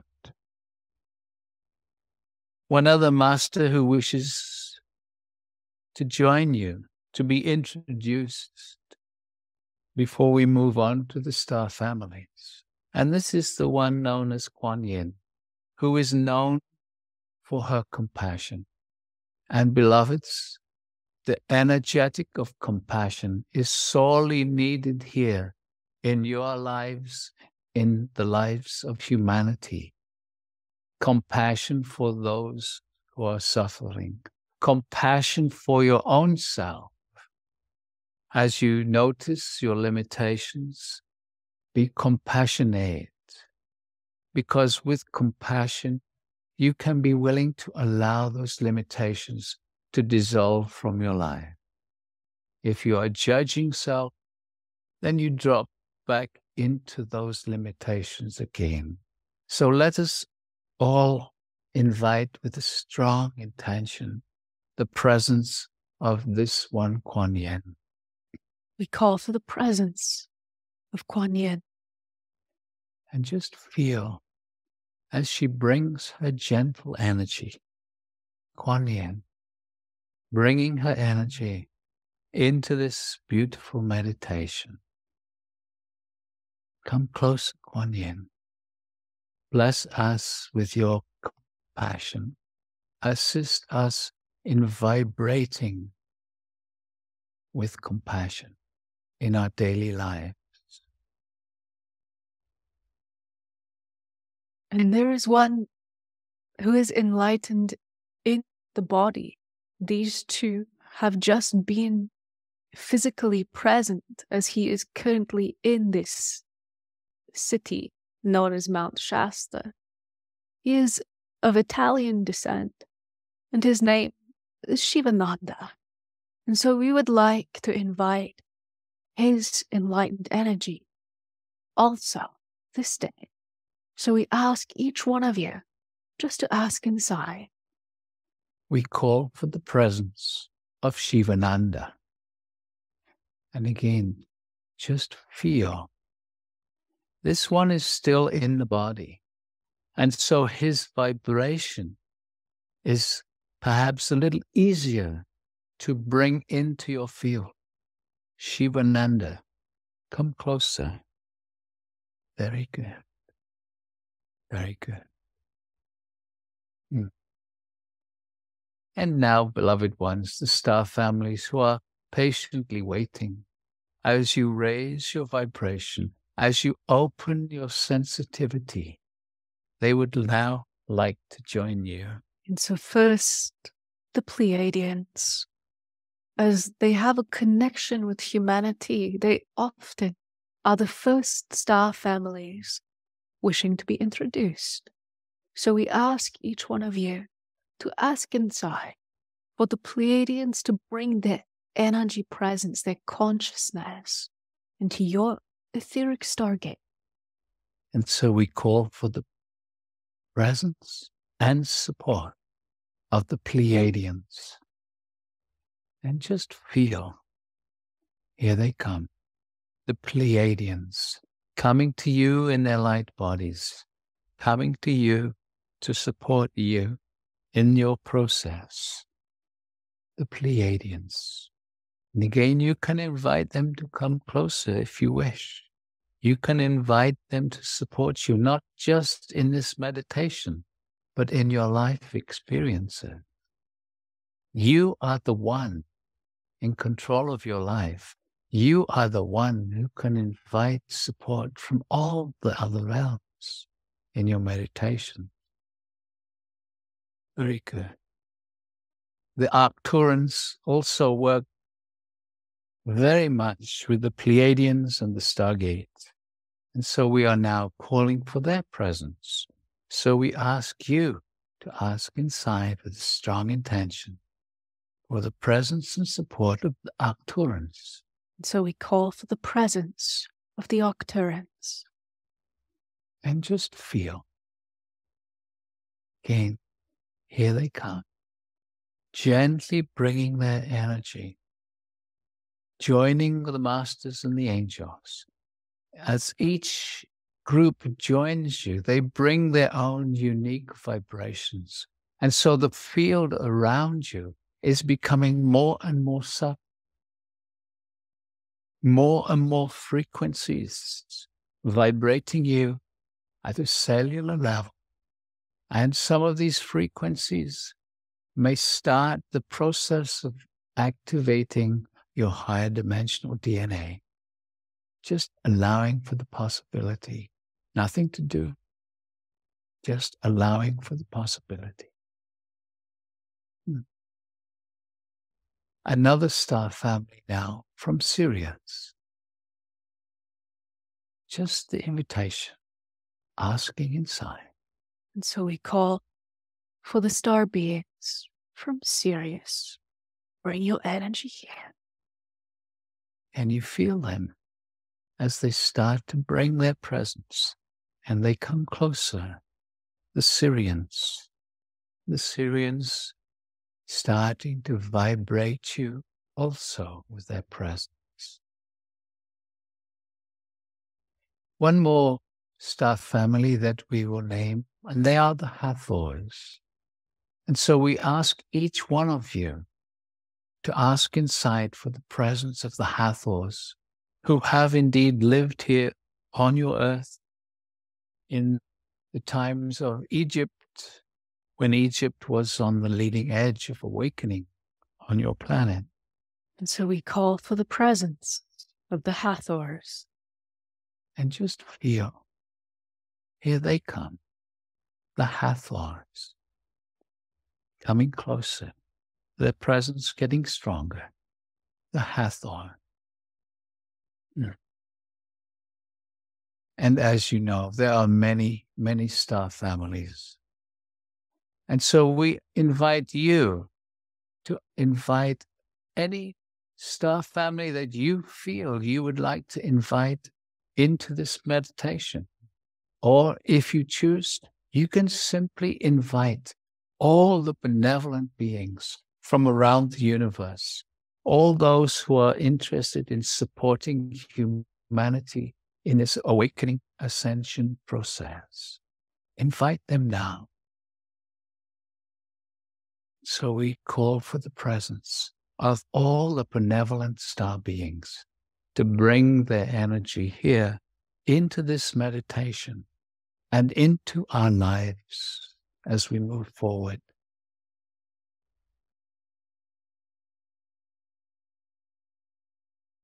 And so, beloved ones, we invite you now to ask for the activation of the quantum generator, which is situated inside the Stargate in Shasta. The Stargates all connect energetically.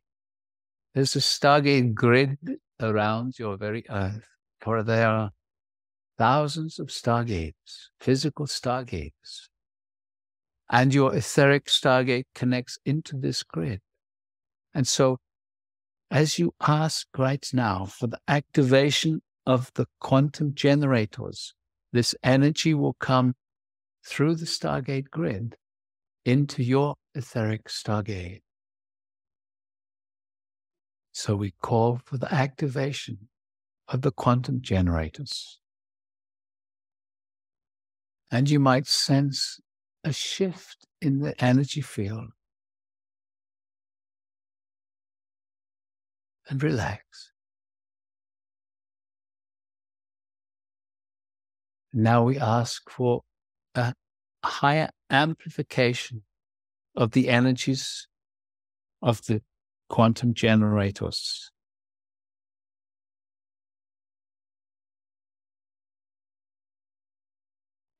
The frequency of the quantum generator allows you to begin to sense the quantum reality, what we call the void, as you move deeper into the quantum field, as you move into that place of creation, that place of pure potential. The void is that place of no thingness, pure consciousness, pure spirit. That is the place that your superconscious self exists. It is no thing, it is consciousness, pure consciousness, pure spirit. For as you know, or as you may have heard, you are one with spirit. And so the quantum generator opens a doorway, in a sense, within you, if you allow it, to begin to know that superconscious self that is part of spirit. That superconscious self that is wanting to guide you through your intuition. This energy of the quantum generator can assist you also connecting more easily with your star family and your other guides.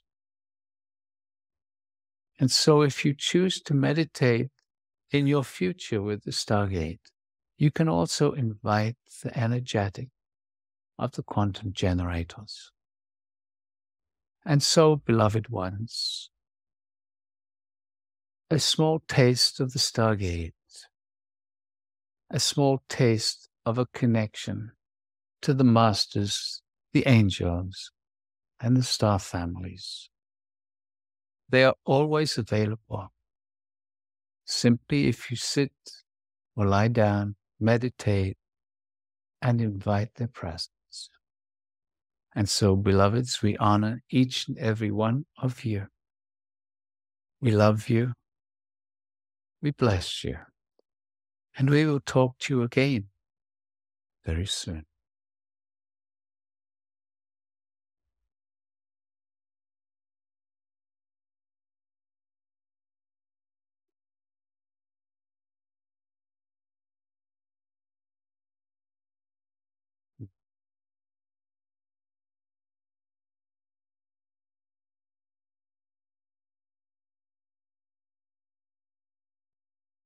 So Wow. very gently come back. Very gently come back.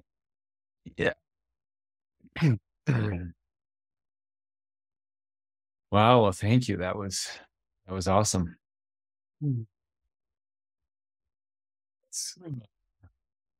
very easy to travel with that Stargate. Oh my goodness. Yeah, that's really its function, is to make it easy to feel subtle energy. We're really feeling the shift of where the guided meditations are going. It's like the energy's been coming into our reality, into our third dimensional reality, vibrating us, expanding our awareness. But we feel like our level of consciousness is just on the cusp of being able to actually like enter into a kind of union with other dimensional realities.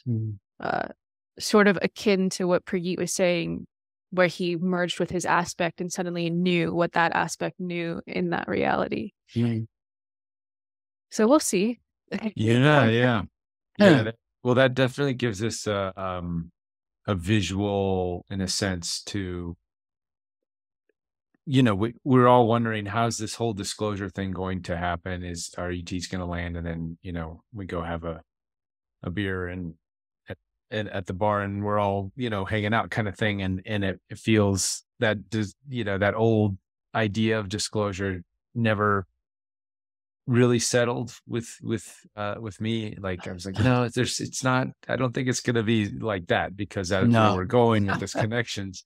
That we're definitely, so this is getting us, I feel, closer to an idea of just sharing your story, Prageet, and how you merged in that sense. Perhaps we will start merging with our other aspects of ourselves, and that's what disclosure is. It's not in the physical sense. Right. Yeah, and this is something Alcazar has been saying for a long time, is the reason your scientists haven't found life out there in the universe, intelligent life, is because they're looking in the wrong dimension. So I do believe that these beings, some of them are physical, some of them have the ability to materialize a physical body. It's probably very uncomfortable for them. Well, exactly. I mean, they've actually said that. It's like, if we can raise our vibration, they can lower theirs and we can meet somewhere. Right. But it's far too painful for them to come into this density. Sure. That's on the planet, especially now with all the heavy mechanisms of control that are trying to lock us down, so to speak, in more than one way. Yeah. It's almost, it's like it's almost these mechanisms that are trying to lock us down, and these heavier density energies are almost pushing us to go in the direction of astral travel, of connecting to the beings in a non-physical sense, and having us increase our abilities to connect in this way, as opposed to the usual. It seems like if we didn't have this extreme polarity kind of thing, we would we'd be going about our day, doing our thing and shopping as we normally do. We wouldn't be motivated to go in the direction we're going. So it's kind of that's cool. They're like setting up the Jedi training grounds. Totally. Yeah. They're kind of forcing us to become Jedis, which is awesome.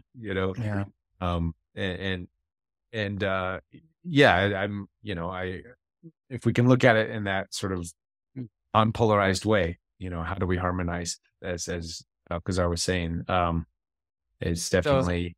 I'm just wondering how people's responses were to that. Yeah, let's get a quick, if anybody wants to share. Y'all can raise your hands or the chat. Also curious how the little puppy of Sophia's experienced the meditation. Oh, yeah. He's so sweet. There's such a lovely photo there. You were looking at your Zoom photo. Yeah. Very cute.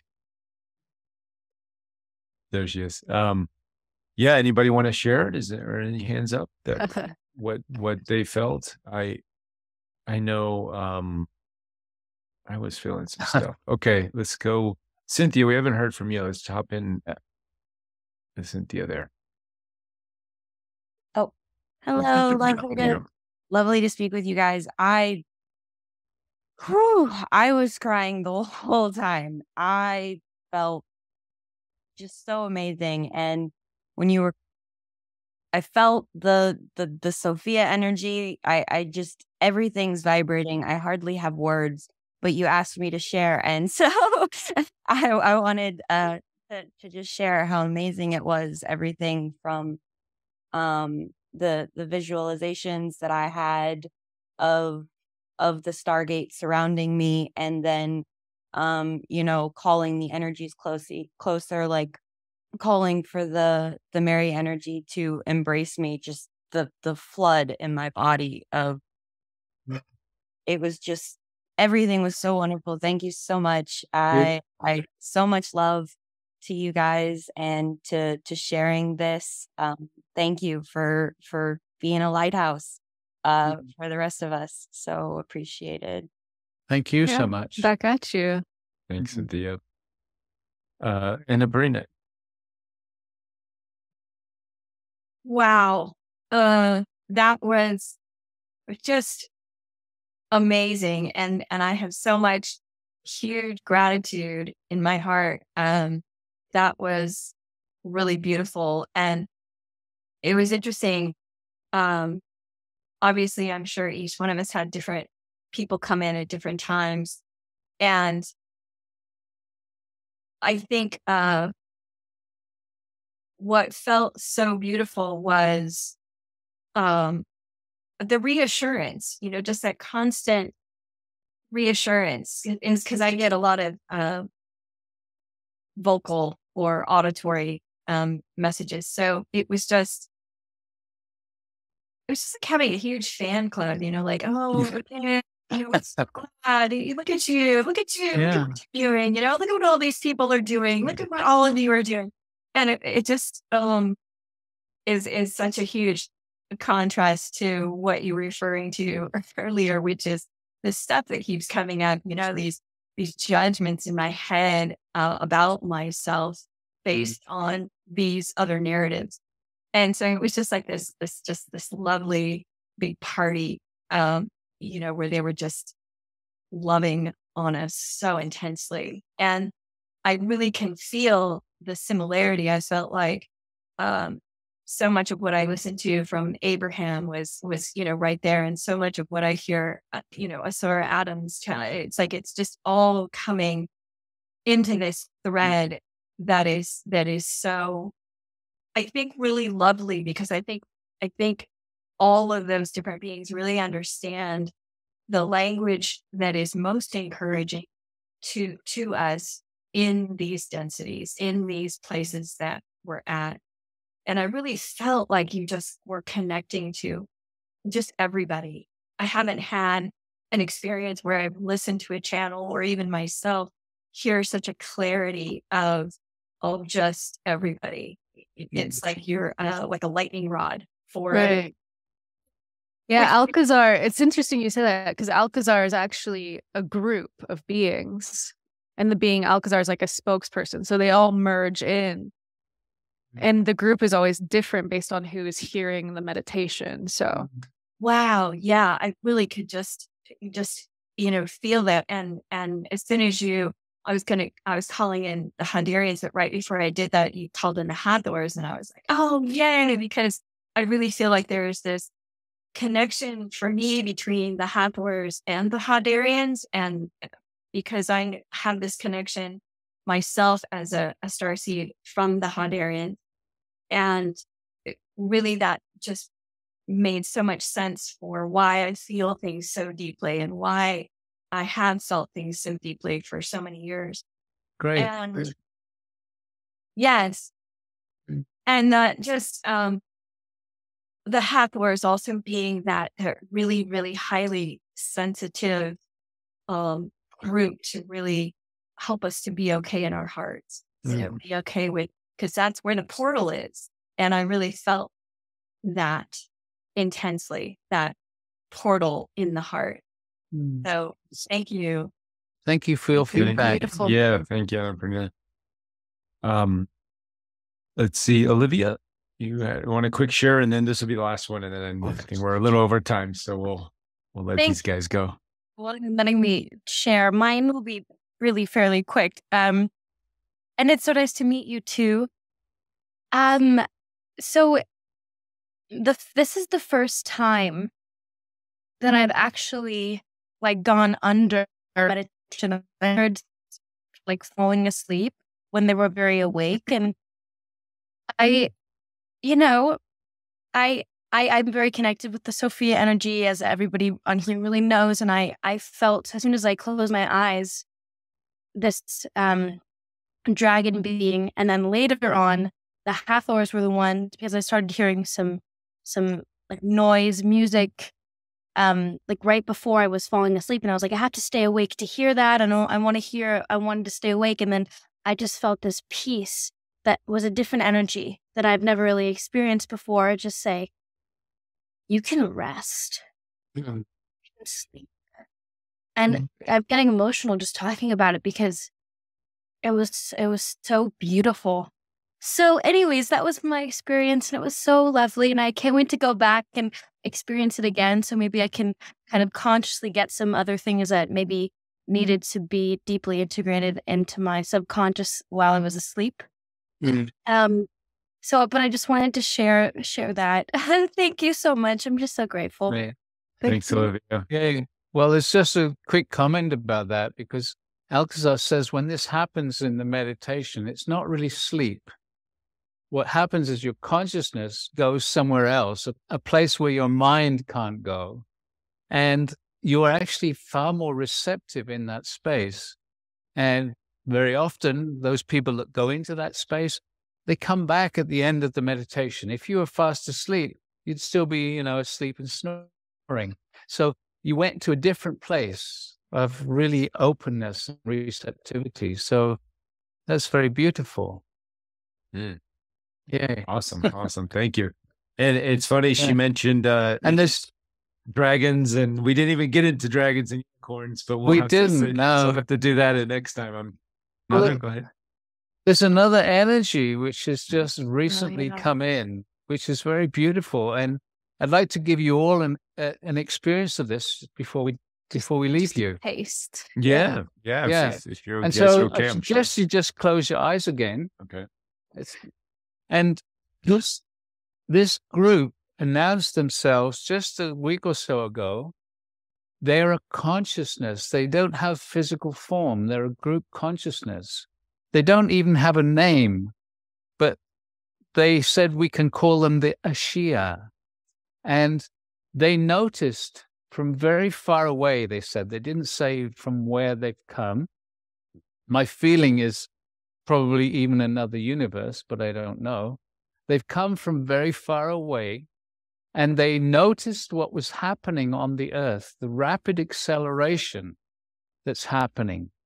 And we might not see it as that, judging on what's happening around us, but they see that humanity is accelerating very rapidly, and they would like to bring their energy of support. And they work with the Arcturians and the Andromedans, because they say that these two star families have a very similar energy, and it's easy for them to work with them and through them. And so I'm going to just ask each one of you just to ask inside for the presence and support of the Ashia. And just feel, because they bring an energy of deep peace and inner stillness. The Ashia.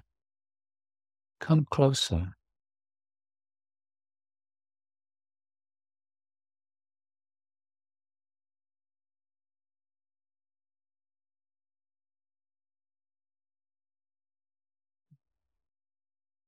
And this is a group that you can call at any time.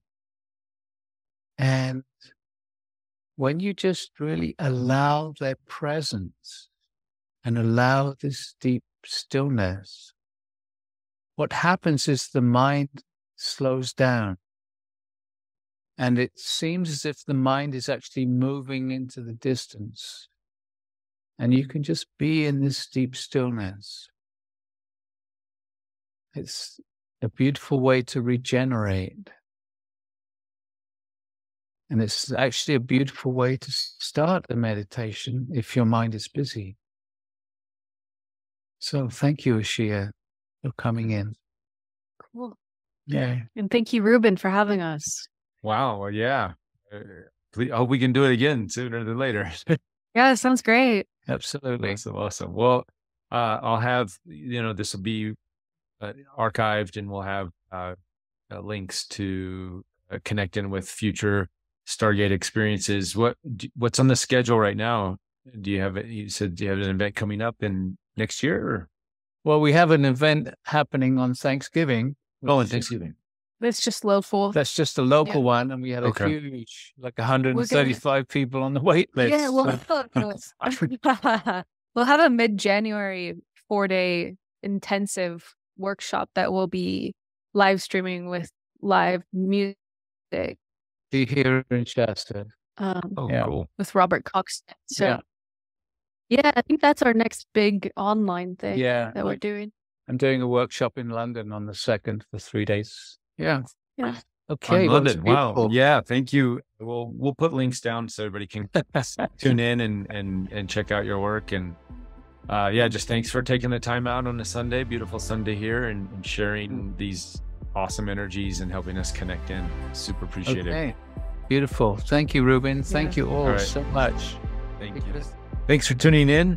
Hope you like this interview. We actually do this every week on my membership portal page.